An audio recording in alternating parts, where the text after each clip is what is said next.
Africa. Africa is known for its beautiful nature, scenery, and animals. Africa is the world's second largest and second most populous continent.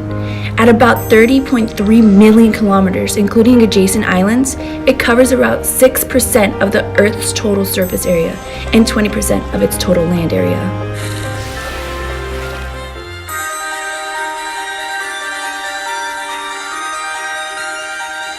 However, 47% of the population of Africa lives in poverty, and 7%, which is 23.7 million people, are currently battling AIDS in Africa.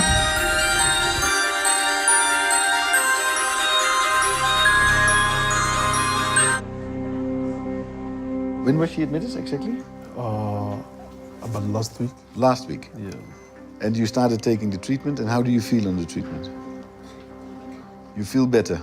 You feel that the power is coming back in your body a bit. Okay, and you're smiling again, so that's good.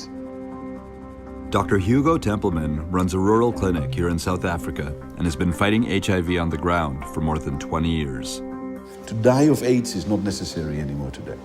When we started, we had to admit that there were about 1,900 new HIV infections per day. A day we speak about. But still today we face at around about 850 to 9 new people turn HIV positive. And how many patients does the clinic serve today? At the moment, I think we cater for a community of about 120,000 people, of which about 7,000 to 8,000 are on lifelong antiretrovirals.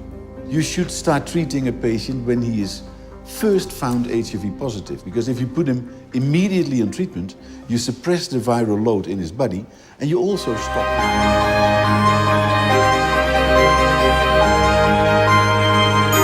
Unfortunately, those who have AIDS do not know they are infected until a later, seriously fatal stage in their infection.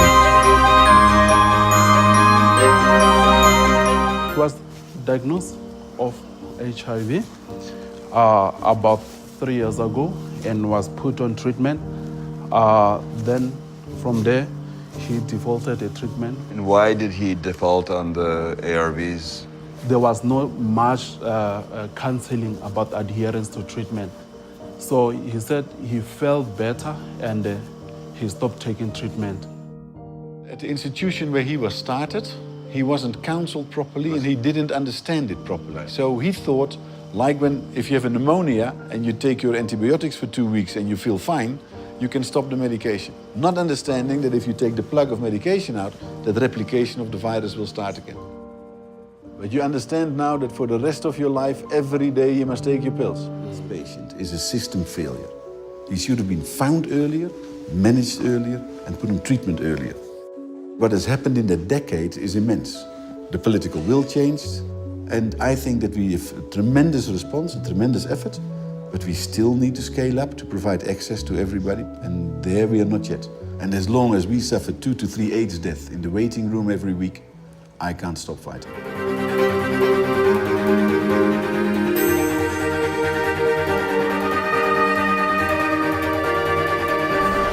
The government must intervene financially to diagnose and suppress the disease early on in order for people to lead happy, healthy lives.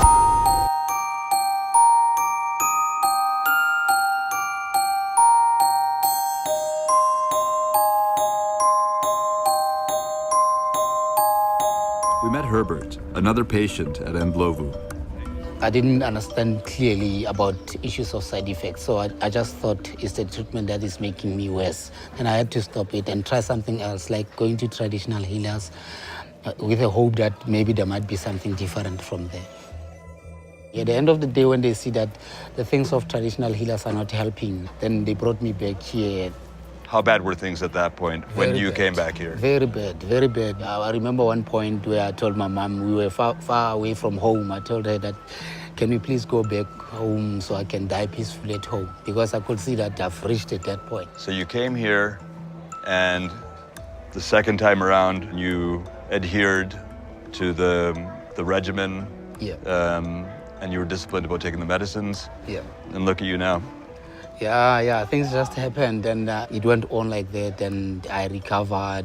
I even confronted Dr. Templeman and asked him if I can make a difference in the community through the experiences that I had.